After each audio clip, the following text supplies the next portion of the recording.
They say behind every great man is a great woman.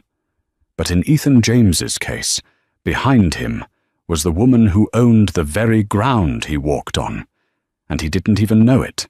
He thought he was the CEO, the tycoon, the genius. He thought his quiet wife, Evelyn, was just a trophy gathering dust in their Hamptons estate. So he replaced her with a younger, hungrier model. He served Evelyn divorce papers, thinking he'd walk away with $500 million. He was wrong. When he signed those papers, he didn't just end a marriage. He triggered a clause in a blind trust that would erase his existence from the corporate world in less than 24 hours. This is the story of how a man chose his mistress over his wife, only to realize too late that his wife was the one holding the leash. Ethan James adjusted his cufflinks in the reflection of the floor-to-ceiling windows of his corner office on the 45th floor of the Hudson Yards Tower. Below him, New York City looked like a circuit board, humming with energy he believed he controlled. He was the CEO of James Hart, a logistics and shipping conglomerate that moved everything from microchips to crude oil across the Atlantic. At 48, Ethan was the picture of American corporate royalty: silver fox hair, a jawline that could cut glass, and a bespoke Brioni suit that cost more than most people's cars. "Sir, the merger documents with the Omni Group are ready for review." His assistant, a terrified young man named Greg, stammered from the doorway. "Leave them," Ethan said, not turning around. "And cancel my dinner with Evelyn. Tell her the European markets are volatile. I'll be late." He wasn't going to be late. He was going to be with Jessica. Jessica Ford was 26, the new VP of marketing he'd personally headhunted from a boutique firm in Chicago. She was everything Evelyn wasn't: loud, ambitious, demanding, and visibly impressed by Ethan's power. Evelyn, his wife of 20 years, had become part of the furniture. She was soft-spoken, charitable, and maddeningly content with gardening at their estate in Greenwich. She never asked about the stock price. She never challenged him. She just poured tea and smiled that vague, gentle smile. Ethan hated it. He needed fire, and Jessica was an inferno. Later that evening, at a secluded table in Le Bernardin, Jessica swirled her Pinot Noir. "Are you going to do it, Ethan?" she asked, her voice low. "Or are we going to keep playing house while she picks out drapes for the summer home?" Ethan reached across the table, taking her hand. "I spoke to the lawyers at Skadden today. The paperwork is drafted. We're in a community property state for the primary residence. But the prenup, it's old. 20 years old. My assets have grown tenfold since then. I'll give her the Greenwich house, a generous alimony, and send her on her way. She won't fight. Evelyn doesn't have the stomach for a fight." "And the company?" Jessica pressed, her eyes gleaming. "The company is mine," Ethan scoffed, taking a sip of his wine. "I built James Hart. Evelyn's father might have given me the seed capital back in the 90s, but I turned it into an empire. She has no board seat, no voting rights. She's a ghost, Jess. Soon you'll be the one on my arm at the Met Gala." He truly believed it. He believed that the power he wielded came from his own brilliance. He had forgotten the nuances of the past. He had forgotten that when he married Evelyn, her father, the reclusive industrialist Arthur Hart, had insisted on a very specific, very complex trust structure. Ethan had signed the documents without reading the fine print, too eager to get his hands on the initial investment. He checked his Rolex. "I have to go back, just for a few more weeks. I need to keep appearances until the Omni merger closes. Once the stock spikes, I file the papers." Jessica pouted, but kissed him. "Don't take too long, Ethan. I'm not a woman who waits." Ethan arrived home at the Greenwich estate at 11:30 p.m. The house was dark, save for a single lamp in the library. He walked in to find Evelyn sitting in a leather armchair, a book in her lap. She was wearing a simple silk robe, her face scrubbed clean of makeup. She looked older than Jessica, yes, but there was an elegance to her that Ethan had grown too blind to see. "You're late," she said softly. "Europe," Ethan lied smoothly, pouring himself a scotch. "The Omni deal is complicated. You wouldn't understand." Evelyn closed her book. It wasn't a novel. It was a bound report on maritime shipping regulations in the South China Sea. Ethan didn't notice. "I understand more than you think, Ethan," she said. "Did you eat?" "I grabbed something at the office." Another lie. He smelled of Le Bernardin's signature truffle sauce and Jessica's heavy Chanel perfume. "Ethan," Evelyn said, standing up. She was small, but she held herself with a peculiar stillness. "Is there something you want to tell me? You've been distant." Ethan looked at her, feeling a surge of pity mixed with contempt. She was so pathetic, he thought, so desperate to hold on to him. "I'm just tired, Evie," he sighed. "Go to bed. I have calls to make." He watched her walk up the grand staircase. He felt like a shark watching a seal. He had no idea that the seal was actually a leviathan, currently dormant, waiting for the water to be disturbed. The next morning, Ethan made a call to his private wealth manager at J.P. Morgan. "Move $2 million into the discrete account in the Caymans," Ethan ordered. "I want to buy a diamond, a big one, canary yellow." "For Mrs. Sinclair?" the banker asked. "No," Ethan said, a cruel smirk playing on his lips. "For the future Mrs. Sinclair." 3 weeks later, the Omni merger was finalized. James Hart's stock jumped 18% overnight. Ethan was personally worth $80 million more at 9:00 a.m. than he had been at 8:00 a.m. He was invincible. He decided to do it on a Friday. He wanted the weekend to move Jessica into the penthouse while Evelyn packed her bags in Greenwich. He instructed his driver to take him home early. When he arrived, the house was unusually active. Staff were moving about, polishing silver. Evelyn was in the conservatory, arranging white lilies. "Ethan?" she asked, surprised, wiping her hands on an apron. "You're home early. Is everything okay?" Ethan walked into the room, flanked by 2 men in dark suits. One was his personal attorney, a shark named Silas Vane. "Sit down, Evelyn," Ethan said. His voice was devoid of warmth. Evelyn looked at the men, then at Ethan. She untied her apron and sat on the edge of a wicker sofa. She didn't tremble. She didn't cry. She just folded her hands in her lap. "Who are these men?" she asked calmly. "This is Silas Vane. He represents me," Ethan said. He pulled a thick envelope from his inner jacket pocket and tossed it onto the glass coffee table. It landed with a heavy thud. "I'm leaving you, Evelyn." The silence in the conservatory was deafening. A clock ticked on the wall. Outside, a gardener was mowing the lawn. "I see," Evelyn said. Her voice didn't crack. "Is it Jessica?" Ethan blinked. He hadn't realized she knew the name. "It doesn't matter who it is. What matters is that this marriage is over. We've grown apart. I need a partner who understands my world, Evelyn. Someone who can stand beside me at the top, not someone who hides in the garden." "I see," she repeated. "And the terms?" Silas Vane stepped forward. "Mr. Sinclair is being incredibly generous. You keep this house. You keep your jewelry.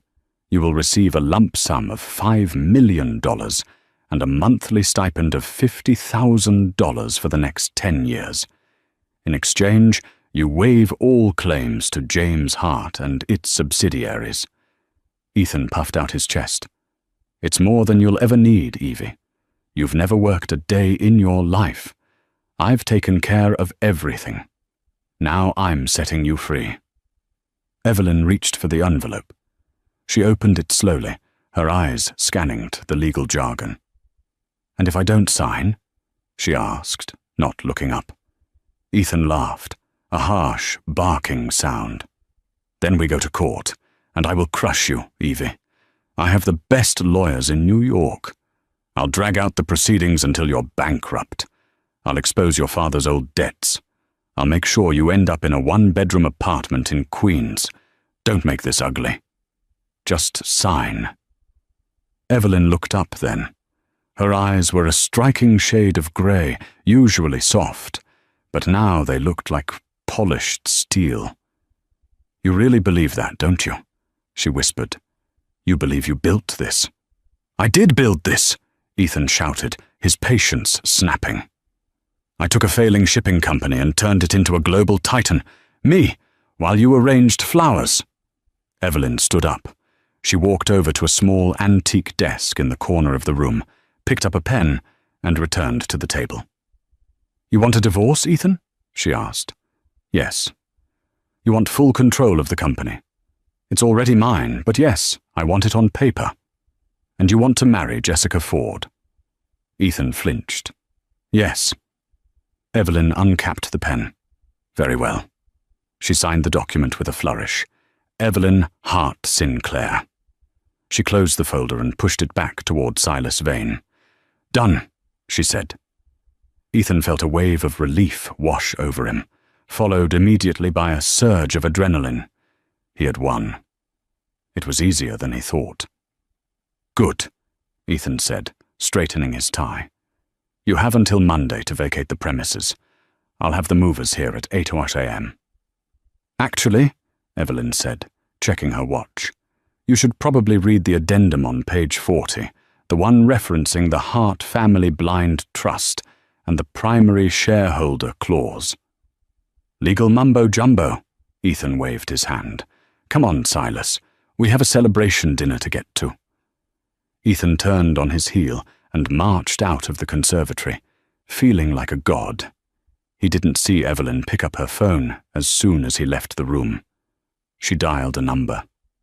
"Arthur," she said into the receiver. "It's done." He signed the separation agreement. He officially declared intent to dissolve the marriage. On the other end of the line, Arthur Pendleton, the 80-year-old executor of the Hart estate and the most feared corporate litigator of his generation, chuckled dryly. "Did he initiate it, Evelyn?" "That's the key. Did he serve you?" "He did.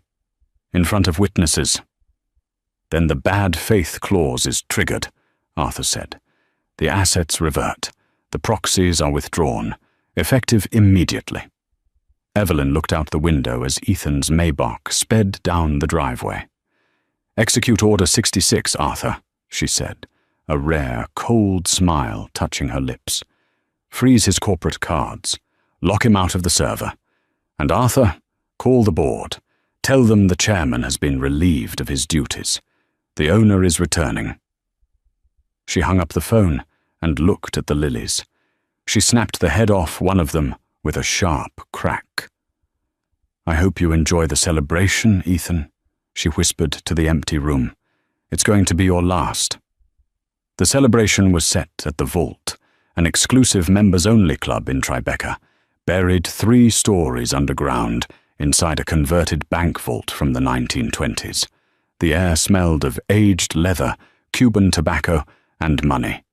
It was the kind of place where the menu had no prices because, if you had to ask, you didn't belong. Ethan James sat in a plush velvet booth, the dim amber lighting catching the crystal rim of his glass. Across from him, Jessica Ford was glowing. She wore a dress that cost more than the average American, made in 3 months. A shimmering silver slip that clung to her like a second skin. She was already scrolling through Zillow on her phone, looking at penthouses in Manhattan. "I'm thinking the Upper East Side is too stuffy," Jessica said, swiping a manicured finger across the screen. "Tribeca is better, or maybe a brownstone in the West Village, something with a rooftop garden. I can't deal with Evelyn's hydrangeas anymore. I want modern, Ethan."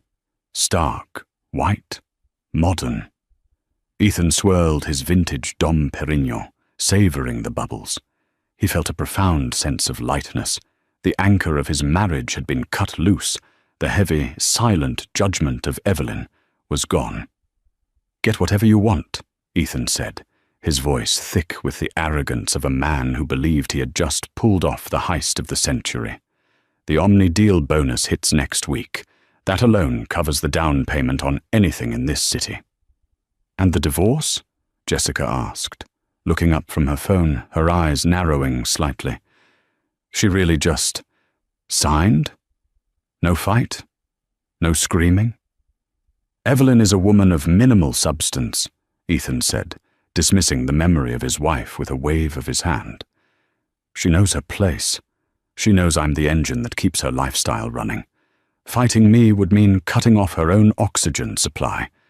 She's practical, if nothing else." He signaled for the sommelier. "Another bottle, the 96 Bollinger, and bring the caviar service, the beluga." The hours blurred into a haze of self-congratulation. Ethan recounted the meeting with the Omni Group executives for the third time, embellishing his own ruthlessness with each retelling. Jessica feigned interest, but her eyes kept darting to the diamond ring Ethan had promised to buy her the next day. Around 1 a.m., the bill arrived. It came in a heavy leather folio, discreetly placed on the edge of the table. Ethan didn't even look at the total. He reached into his jacket pocket and pulled out his Centurion card, the black titanium card that was the ultimate symbol of his status. He slid it into the folio with a practiced flick of his wrist.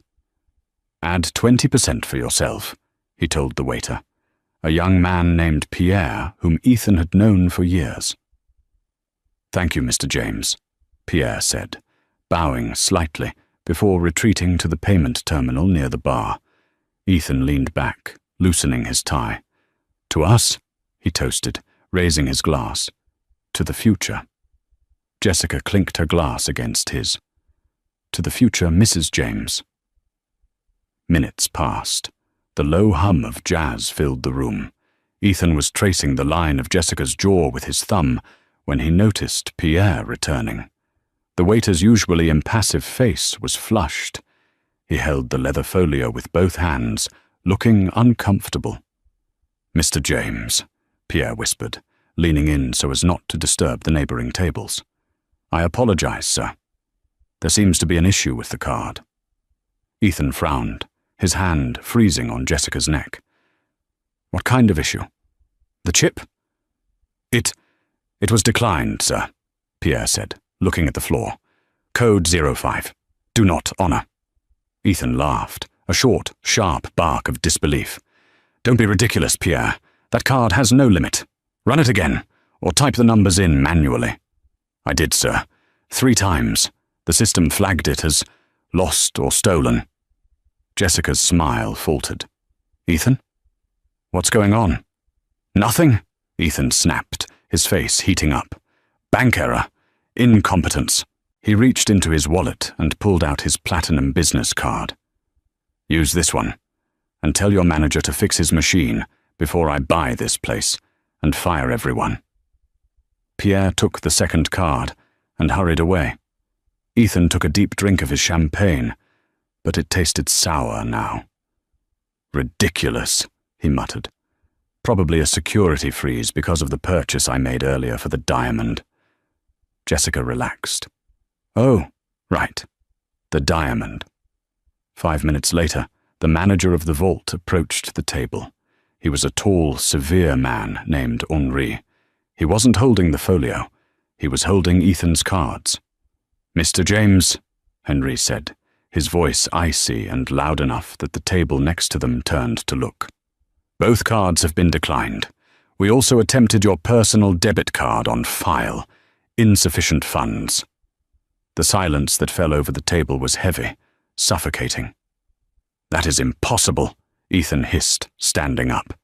He towered over the manager, using his height to intimidate. "I have over $4 million in liquid cash in that checking account alone. Run it again." "I cannot, sir," Henry said, his face impassive. "The terminal says, 'Refer to issuer. Confiscate card.' I am afraid I cannot return these to you."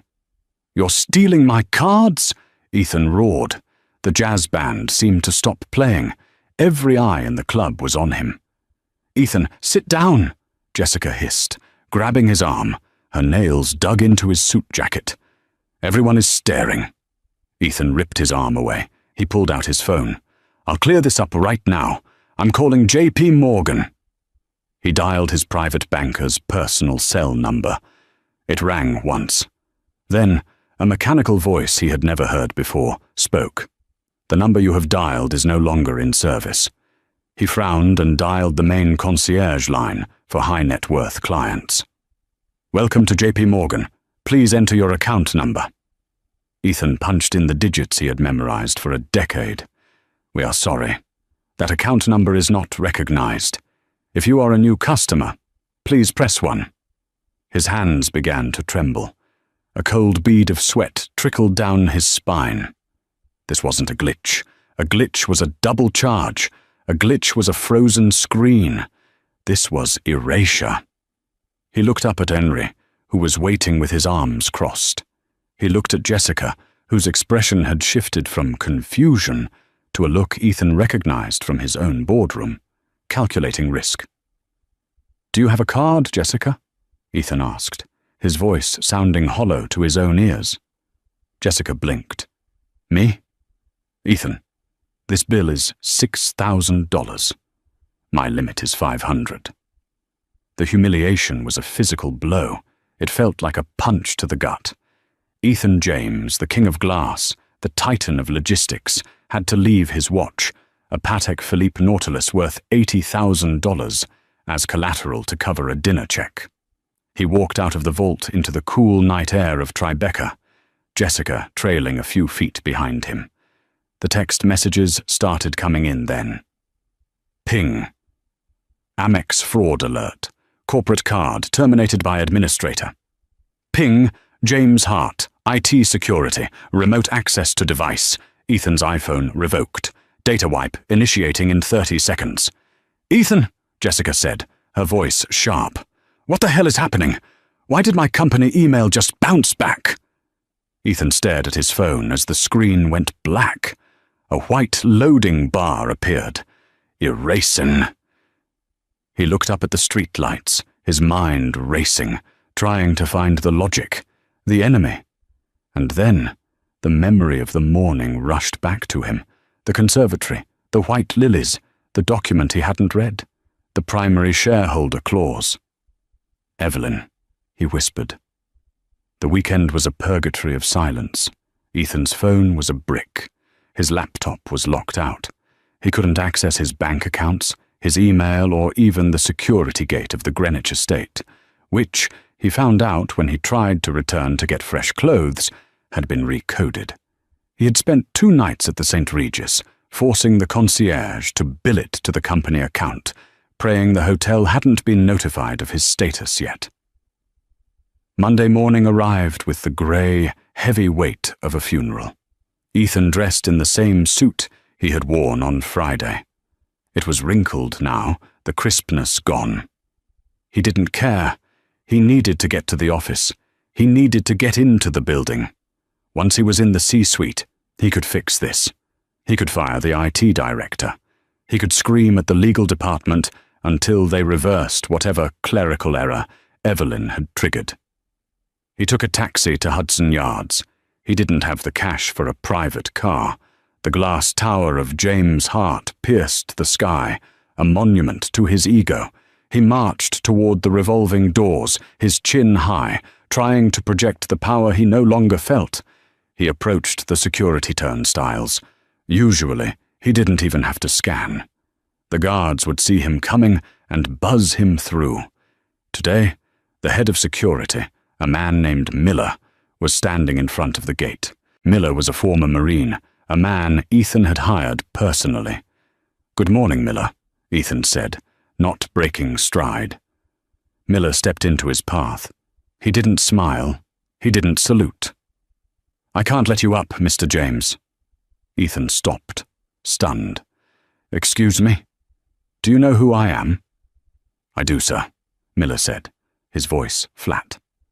"But your credentials have been revoked. I have orders to bar you from the premises." "Orders?" Ethan laughed, a manic edge creeping into his voice. "I give the orders. I am the CEO. I am the chairman of the board. Now move aside before I have you thrown out on the street." People were stopping to watch. Employees were whispering, holding their coffee cups, staring at the spectacle of their leader being denied entry like a fired intern. "Sir, please don't make a scene," Miller said quietly. "If you try to bypass the turnstile, I will have to detain you." Ethan's face turned purple. "Call legal. Call Silas Vane. Get him down here now." "Mr. Vane is upstairs," Miller said. "He is in the boardroom. They are expecting you, but I have to escort you. You are to be treated as a visitor. Visitor badge only." Ethan felt the blood drain from his face. A visitor badge, a plastic clip-on tag. "Fine," Ethan spat. "Take me up." The elevator ride was silent. Miller stood with his hands clasped behind his back. Ethan stared at the floor numbers ticking up, his heart hammering against his ribs like a trapped bird. 3, 44, 45. The doors slid open. The executive floor was quiet. Too quiet. Usually phones were ringing, assistants were running. Today the staff sat at their desks, heads down, typing furiously. No one looked up as he passed. It was the silence of a crew that knew the captain had been thrown overboard. Miller led him to the double mahogany doors of the boardroom. He opened one door and gestured for Ethan to enter. Ethan straightened his jacket, smoothed his hair, and walked in. The room was full. The entire board of directors was there. Silas Vane, his own lawyer, was sitting at the far end, looking pale and refusing to meet Ethan's eyes. But it was the person at the head of the table who sucked the air out of Ethan's lungs. Evelyn was sitting in his chair. She wasn't wearing her gardening clothes. She was wearing a tailored navy suit with a high collar, her grey hair pulled back in a severe, elegant chignon. She wore no jewellery except for a simple gold pin on her lapel, the crest of the Hart family. She looked small in the massive leather chair, yet she occupied the space with a terrifying gravity. To her right sat Arthur Pendleton, the octogenarian lawyer, looking like a vulture who had just spotted a fresh carcass. "You're in my seat," Ethan said. It was a weak opening, and he knew it. "Sit down, Ethan," Evelyn said. Her voice was not the soft murmur he was used to. It was projected, clear and resonant. It was the voice of a woman who had been listening to quarterly earnings calls for 20 years while pouring tea. Ethan remained standing. "What is this, Evelyn? Some kind of joke? Freezing my accounts? Locking me out? You're going to jail for corporate sabotage." "Read the bylaws, Ethan," Arthur Pendleton croaked, tapping a thick, leather-bound book on the table. "Specifically the Hart Family Trust, Section 4, Paragraph 2. "I don't care about your father's trust," Ethan shouted, slamming his hand on the table. "I built this company. When I took over, stock was at $10. Now it's at $200. I did that." "Me." "You managed the company, Ethan," Evelyn corrected him gently. "You didn't build it. My father built it. My grandfather built it.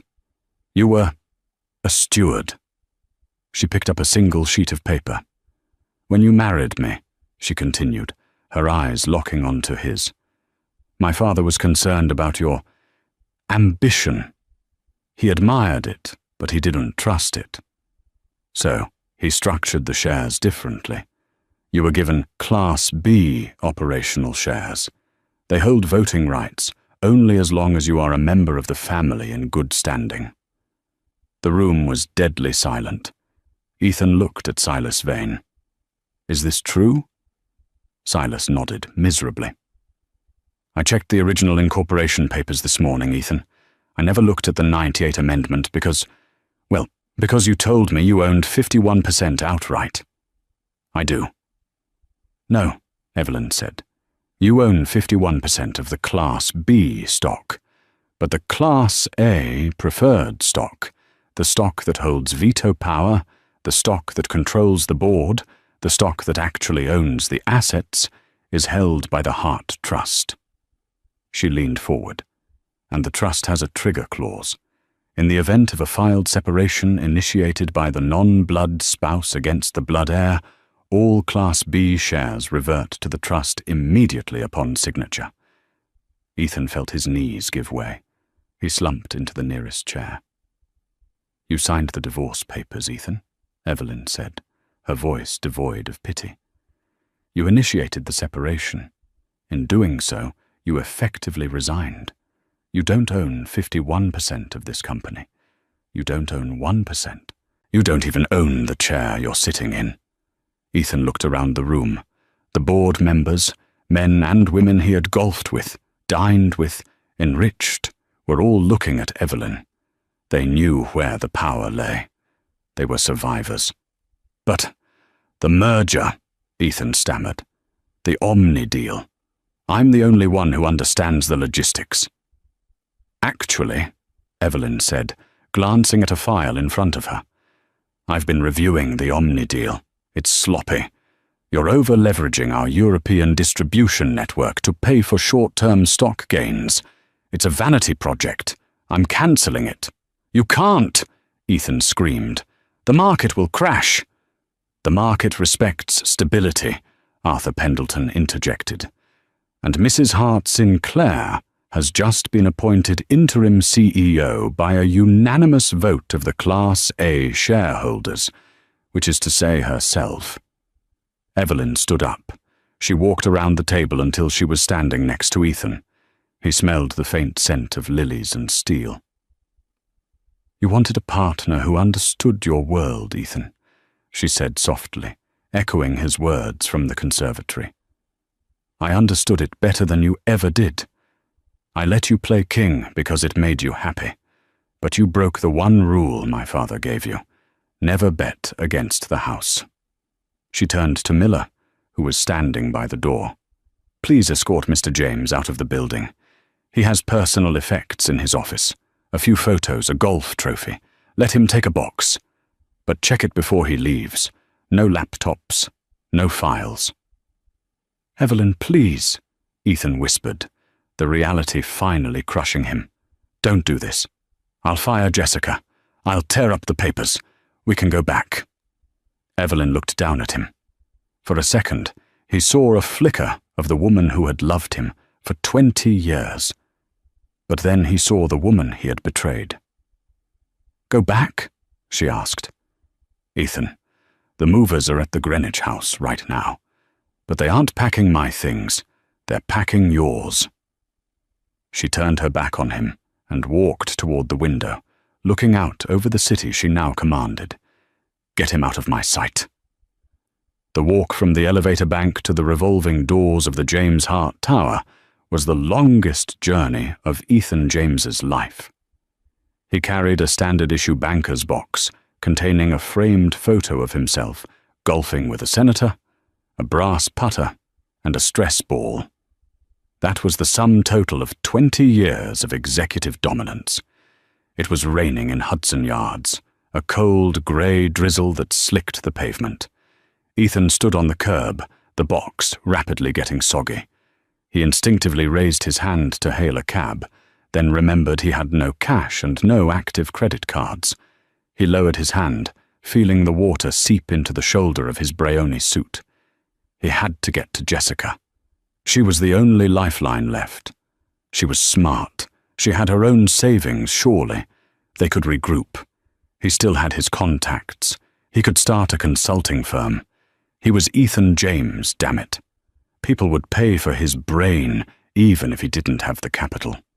He walked 40 blocks uptown to the St. Regis, where he had booked a suite for them under the company account. His Italian leather loafers blistered his feet. When he arrived at the hotel, he was dripping wet and out of breath. He marched to the front desk, ignoring the wary look of the concierge. Key for suite 1402, Ethan demanded. I lost mine. The concierge, a man who had bowed to Ethan for a decade, typed into his terminal. He frowned. "Mr. James," the concierge said, his voice dropping to a whisper. "I'm afraid that room has been locked out. We were contacted by the credit card issuer an hour ago. Fraud alert. We've been instructed to hold all luggage until the outstanding balance of $12,000 is settled." Ethan gripped the marble counter. "My fiancée is in that room. Ms. Ford." "Call her down." "Ms. Ford checked out 20 minutes ago, sir. She settled her personal incidental charges with her own card and left." Ethan felt the room spin. "Left? Where did she go?" "I believe she asked the doorman for a car to JFK, sir." Ethan turned and ran. He ran out of the hotel, ignoring the doorman, and sprinted toward the subway entrance. He jumped the turnstile, risking arrest, and caught an E-train toward the airport. He didn't know which terminal. He didn't know which flight. He just knew he had to stop her. He didn't make it to JFK. He made it to the platform at 53rd and Lexington before the adrenaline crashed. He sat on a grime-encrusted bench, surrounded by the screech of metal wheels and the smell of stale ozone. He borrowed a phone from a teenager by offering him his gold cufflinks. The kid looked at the cufflinks, bit one to check the metal, and handed over a cracked iPhone. Ethan dialed Jessica's number. It rang. Once. Twice. "Hello?" Her voice was crisp, composed, background noise of an airport announcement. "Jessica!" Ethan gasped. "It's me. Where are you? The hotel said you left." "Ethan?" She sighed, the sound of a woman who had just realized she stepped in something unpleasant. "I'm going back to Chicago. My old firm offered to take me back if I start Monday." "Chicago?" "Baby, listen to me. It's a misunderstanding. Evelyn pulled a legal stunt. I'm going to fix it. I just need a few days. Don't leave me. We're a team." There was a pause on the line. A long, cold silence. "A team?" Jessica laughed, a dry, humorless sound. "Ethan, look at yourself. You're 50 years old. You're broke. You're blacklisted. I checked Bloomberg while I was packing. The news is already out. James ousted. Heiress reclaims throne. You're radioactive." "I did this for you," Ethan screamed, causing commuters to step away from him. "I blew up my life for you." "You blew up your life because you're a narcissist, Ethan," Jessica said calmly. "I was just the excuse. And frankly, you were interesting because you were powerful. Without the jet, without the black card, without the CEO title, you're just a soured, older man going through a midlife crisis. And I don't do charity." "I love you," he whispered, his voice breaking. "You love the way I look at you," she corrected. "Goodbye, Ethan. Don't call me. I'm changing my number when I land." The line went dead. Ethan handed the phone back to the teenager. He sat on the bench, head in his hands. He reached into his pocket and pulled out the engagement ring box, the empty box. He had never picked up the diamond. The wire transfer hadn't gone through. He had nothing. No wife, no mistress, no home, no money. That night, Ethan James, the man who had shaped the logistics of the North Atlantic, slept in a 24-hour laundromat in Queens because it was warm and nobody asked him to leave. While Ethan was shivering on a plastic chair in Queens, Evelyn Hart Sinclair was sitting in the frantic quiet of the James Hart CEO's office. It was 2 a.m. on Tuesday. The room looked different.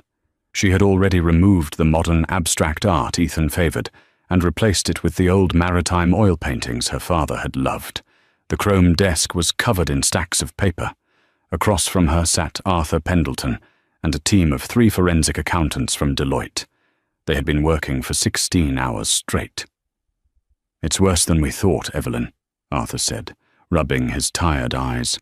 He pushed a ledger across the desk. Evelyn put on her reading glasses. "Show me." He wasn't just spending his salary, the lead accountant, a sharp woman named Sarah, explained. He was funneling operational capital into shell vendors. Look here, J-Force marketing consultants. They've been billing us $50,000 a month for brand strategy for the last 2 years. Who owns J-Force? Evelyn asked, though she already suspected the answer. Registered agent is Jessica Ford, Sarah said. The payments were approved by Ethan personally, bypassing the CFO. Evelyn felt a flash of anger, hot and sharp, but she pushed it down. This wasn't the time for emotion. This was business. That's embezzlement, Evelyn said softly. That's criminal. It is, Arthur nodded. We can file charges. The district attorney would drool over this. CEO looting company coffers to fund Mistress. It's a tabloid dream. Evelyn stood up and walked to the window. The city lights were a blur of gold and white. She thought about Ethan. She thought about the 20 years they had spent together. The way he used to look at her before the money rotted him from the inside out. She turned back to the room. No. Arthur blinked. No. Evelyn, he stole over $1 million. If we file criminal charges, the stock tanks, Evelyn said, her voice steady. The headlines will be about corruption, instability, scandal. Our partners in Europe will get nervous. The Omni Group, who we need to let down gently, will use it to sue us for breach of contract. She tapped her finger on the desk. We handle this the Hart way, quietly, lethally. So he walks away scot-free? Sarah asked, outraged. Oh, he won't be free, Evelyn said, a dark smile touching her lips. Draft a civil suit, a repayment demand. Itemize every single cent. The dinners, the flights, the marketing fees, the hotel suites. Calculate the interest, and serve it to him. He can't pay it, Arthur noted. He's destitute. I know, Evelyn said, which means he will be in debt to the estate for the rest of his life. Any job he gets, we garnish his wages. Any asset he acquires, we place a lien on it. He won't go to prison, Arthur. Prison is too easy. He'll live in the open world, but he'll be a prisoner of his own debt. He will never own anything again. 3 days later, Ethan found a cheap lawyer, a guy named Saul who operated out of a strip mall in Jersey City and smelled of menthol cigarettes. You're screwed, buddy, Saul said, tossing the file onto his cluttered desk. Ethan sat in the squeaky chair, wearing a tracksuit he had bought at a thrift store. There has to be a loophole. The prenup. The prenup is ironclad, Saul said. But that's not your problem. The problem is this. He held up the civil demand letter Evelyn's team had sent to Ethan's last known email address. They want $1.4 million back, Saul whistled. Embezzlement, breach of fiduciary duty. If you fight this in court, they'll depose the mistress. They'll air all the dirty laundry, and then they'll refer it to the FBI. Ethan paled. So what do I do? You fold, Saul said. You sign the admission of liability. You agree to the payment plan, and you pray they don't press charges. Payment plan? Ethan asked weakly. Yeah, 10% of your gross income until the debt is paid. Plus interest. Ethan did the math in his head.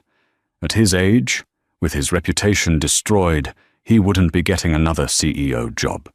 He'd be lucky to get a mid-level sales role. He would be paying Evelyn back until he died. He walked out of the lawyer's office into the bright, unforgiving sunlight. He passed a newsstand. On the cover of Forbes was a face he knew better than his own.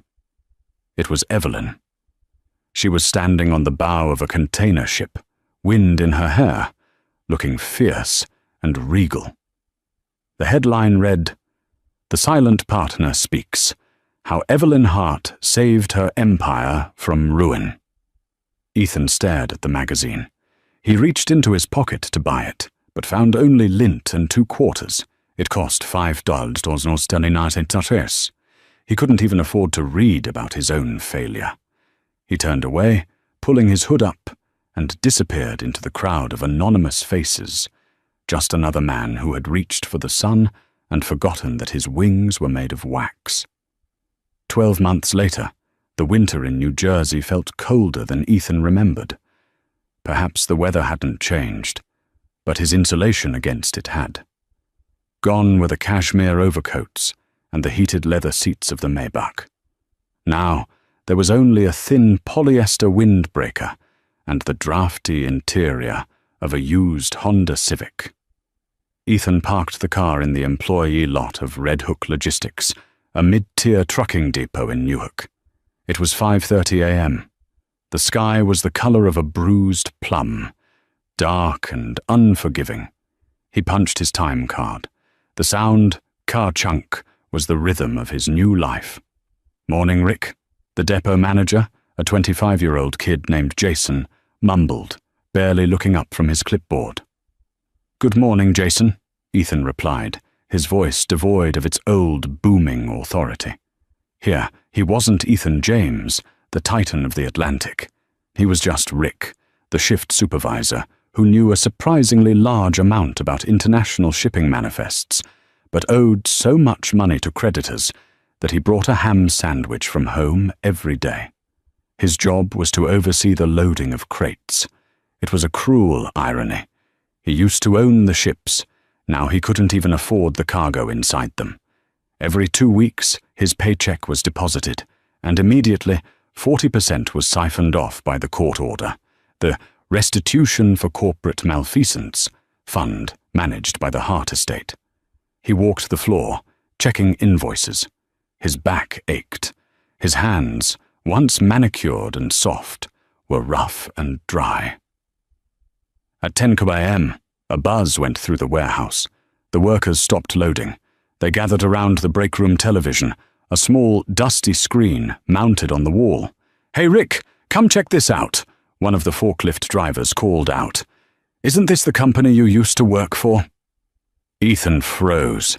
He walked slowly toward the breakroom. On the screen, a breaking news banner flashed. "James Hart unveils the Evelyn, world's first carbon-neutral cargo vessel." The camera panned to the dry dock in Hamburg, Germany. There was a massive crowd, a sea of photographers, and a bottle of champagne swinging on a rope. And there she was. Evelyn stood on the podium. She looked breathtaking. She wasn't just well-dressed, she was luminous. She wore a white coat that stood out against the grey steel of the ship. Her hair was loose, blowing in the wind, and her smile was genuine.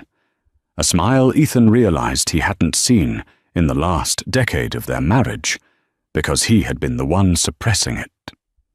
She leaned into the microphone. "This ship represents a new era," Evelyn's voice came through the tinny speakers of the warehouse TV. "For too long, this industry was driven by greed and short-term gains. We built this not just for profit, but for legacy. To the team who stood by me when we purged the rot from the company, I thank you." The rot. Ethan felt the eyes of the warehouse workers on him. They didn't know he was the Ethan James. They just knew he was an old guy who talked about the good old days. But Ethan felt the sting of her words as if she had slapped him across the face. "She's a shark," the forklift driver whistled admiringly. "I heard she took over after her husband tried to run the place into the ground. Guy was a total fraud." Ethan swallowed hard. "Yeah," he whispered. "A total fraud." He turned away from the screen and walked back out to the loading dock. He couldn't watch the champagne bottle smash against the hull. He couldn't watch the symbol of her victory and his erasure. He stepped outside for fresh air. The Newark shipping channel was visible in the distance. A massive container ship was slowly making its way out to sea. It was one of theirs, one of hers, the blue and gold chimney stack of James Hart. He reached into his pocket and pulled out his phone. He had Jessica's number saved, though he never called it anymore. He had looked her up once, months ago. She was married now to a hedge fund manager in Chicago. She was pregnant. She had moved on as easily as she changed handbags. He was the only one stuck in the amber of the past. A black limousine pulled up to the gate of the Red Hook logistics yard. Ethan frowned. Limos didn't come here. The window rolled down. A face he recognized peered out. It was Silas Vane, his former lawyer. Silas looked older, tired. Ethan walked over to the fence. "Silas, what are you doing here?" Silas looked at Ethan, taking in the cheap jacket, the grey stubble, the weariness in his eyes. He didn't mock him, he just looked sad. "I have papers for you, Ethan," Silas said, handing a manila envelope through the chain-link fence. "More lawsuits?" Ethan asked, his voice trembling. "I have nothing left, Silas. She took it all." "No," Silas said softly. "It's a release." Ethan opened the envelope. It was a single document. Notice of debt forgiveness. "She's cancelling the remaining debt," Silas explained. "The remaining $800,000. It's wiped clean. You're free, Ethan." Ethan stared at the paper. The ink blurred as his eyes filled with tears. He should have felt relief. He should have felt joy. But instead, he felt a crushing, final hollowness. "Why?" Ethan asked. "Why now?" "It's her birthday today," Silas said. "She told me she wanted to clear out all the old business. She said—" Silas hesitated. "Said what, Silas?" "She said she doesn't want to carry the weight of you anymore. As long as you owed her money, you were still attached to her. She wants to cut the final string." Ethan gripped the fence. The kindness was the ultimate cruelty. She wasn't forgiving the debt out of mercy. She was forgiving it out of indifference. She had grown so large, and he had become so small, that punishing him was no longer worth her energy. He wasn't an enemy anymore. He was a nuisance to be filed away. "Tell her," Ethan started, then stopped. What could he tell her? "I'm sorry. It was too little. I love you. It was too late. I was wrong?" She already knew.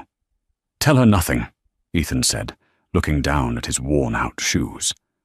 Silas nodded, rolled up the window, and the limousine drove away, kicking up dust that settled on Ethan's jacket. Ethan stood there for a long time. The wind bit through his clothes.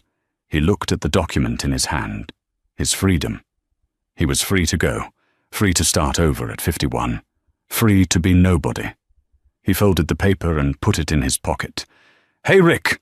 Jason shouted from the bay door. "Break's over. Truck on Bay 4 needs signing." Ethan looked at the horizon, where the James Hart ship was just a speck against the grey sky. He straightened his back, wiped his face with his sleeve, and turned around. "Coming!" he called back. He walked back into the warehouse, into the noise and the dust, leaving the ghost of Ethan James outside in the cold, finally dead, while the man named Rick went back to work. In the end, Ethan James learned the hardest lesson of all. True power is never loud. He mistook his wife's silence for weakness and her patience for submission, failing to realize that while he was playing the role of the king, she was the one who owned the kingdom. He chased the illusion of youth and excitement, only to find himself discarded by the very world he thought he controlled. Evelyn didn't just win, she transcended him. She showed that dignity and intelligence are the ultimate weapons against arrogance. Ethan walked away with his freedom, but he left behind his legacy, proving that you should never bite the hand that feeds you, especially when that hand holds the pen to the trust fund. This story is a brutal reminder